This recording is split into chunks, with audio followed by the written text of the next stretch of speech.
আসসালামু আলাইকুম রহমতুল্লাহ। সাবধান, ঘরের যে 5টি স্থানে জিন এবং শয়তান থাকে, ঘরের যে 5 স্থানের ব্যাপারে নবীজি সাল্লাল্লাহু আলাইহি সাল্লাম আমাদেরকে সতর্ক করেছেন। মা বাবা, ভাই বোন, স্ত্রী, সন্তান যে ঘরে রয়েছে সে ঘরের ব্যাপারে সবসময় সতর্ক থাকা উচিত।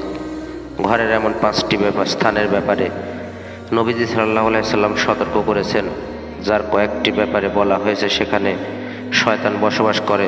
তবে কোনো কোনো মুহাদ্দিসের মতে রাসূলুল্লাহ সাল্লাল্লাহু আলাইহি সাল্লাম শয়তান শব্দটির উপকার্থে ব্যবহার করেছেন। মূলত তা দ্বারা ক্ষতিকারক বস্তু উদ্দেশ্য, ধর্মীয় দৃষ্টিকোণ ও জাগতিক বিবেচনায় সতর্ক থাকা প্রয়োজন। এমন 5 স্থানের বর্ণনা আপনাদের সামনে তুলে ধরছি ইনশাআল্লাহ। 1. গোসলখানা। মানুষের জন্য টয়লেট ও গোসলখানা একই সঙ্গে প্রয়োজনীয় ও রোগ জীবাণু বিস্তারের স্থান। ওখানে শয়তান এসে থাকে বলেও নবীজি সতর্ক করেছেন। তাই দোয়া পড়ে টয়লেটে প্রবেশ করা সুন্নাত। দোয়াটি হলো আল্লাহুম্মা ইন্নী আউযু বিকা মিনাল খুবুসি ওয়াল খাবাইস।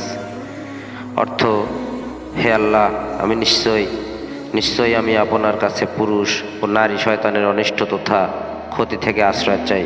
সহিহ বুখারী হাদিস নাম্বার 6322। 2. অব্যবহার্য বিছানা।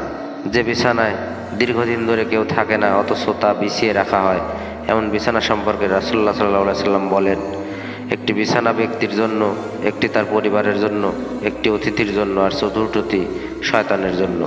সহিহ মিশকাত হাদিস নাম্বার 4310। মুহাদ্দিসরা বলেন, কোনো ব্যক্তি যদি দীর্ঘদিনের জন্য বাড়ির বাইরে চলে যায় তবে সে বিছানা ভাঁজ করে রেখে যাবে, আর যদি কোনো কারণে বিছানা বিছিয়ে রেখে যায় তবে তা ভালোভাবে পরিষ্কার না করে এবং না দেখে তাতে ঘুমাবে না।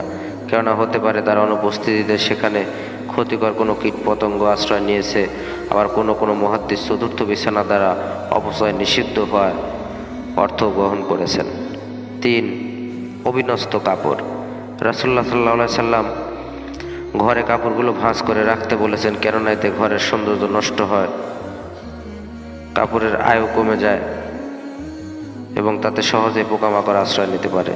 তিনি বলেন, তোমরা তোমাদের কাপড় ভাঁজ করে রাখো যেন তা প্রাণ ফিরে পায়, কেননা শয়তান যখন কোনো কাপড় ভাঁজ করা অবস্থায় পায় তা পরিধান করা থেকে বিরত থাকে, আর যখন তা খোলা অবস্থায় পায় তা পরিধান করে।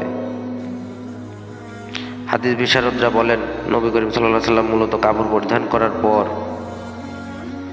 মুজমাউল আওসাত হাদিস নাম্বার 5998। হাদিস বিশারদরা বলেন, নবী করিম সাল্লাল্লাহু আলাইহি সাল্লাম মূলত কাপড় পরিধান করার পর তা এলোমেলো অবস্থায় ফেলে রাখতে নিষেধ করেছেন, কেননা তাতে কাপড়ের আয়ু কমে যায়, আর ভাঁজ করে রাখলে তাতে ক্ষতিকারক কিছু সহজে আশ্রয় নিতে পারে না। বিশেষত কাপড়টি যখন বিসমিল্লাহ পাঠ করে ভাঁজ করা হয় তখন আল্লাহ তাতে বরকত দান করেন।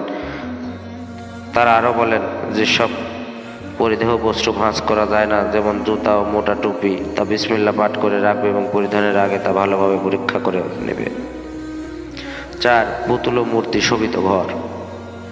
পুতুল, মূর্তি ও প্রাণীর ছবি দ্বারা সুসজ্জিত ঘরে ফেরেশতা প্রবেশ করে না, কেননা এগুলো শয়তানের হাতিয়ার।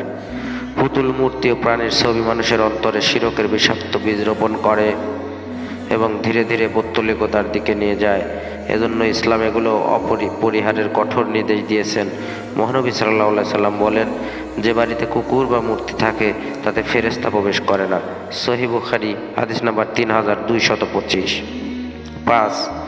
আগুন জ্বালানো স্থান। ঘর ও পরিবারের নিরাপত্তার জন্য আগুন প্রজ্বলনের স্থানগুলোর ব্যাপারে বিশেষ সতর্কতা আবশ্যক, কেননা আগুনের ব্যাপারে সতর্কতা বড় ধরনের বিপদ ডেকে আনতে পারে। বিশেষত রাতে ঘুমের সময় ঘরের আগুনগুলো নিভিয়ে শোয়া আবশ্যক। মহানবী সাল্লাল্লাহু আলাইহি সাল্লাম বলেন, আর শয্যা গ্রহণের সময় তোমরা তোমাদের প্রদীপগুলো নিভিয়ে দেবে। সহিহ বুখারী হাদিস নাম্বার 5623। আল্লাহ আমাদের প্রত্যেকের আবাসস্থল নিরাপদ করুন, পারিবারিক জীবন সুন্নত অনুযায়ী পরিচালনা করার তৌফিক দান করুন। আমিন সুম্মা আমিন।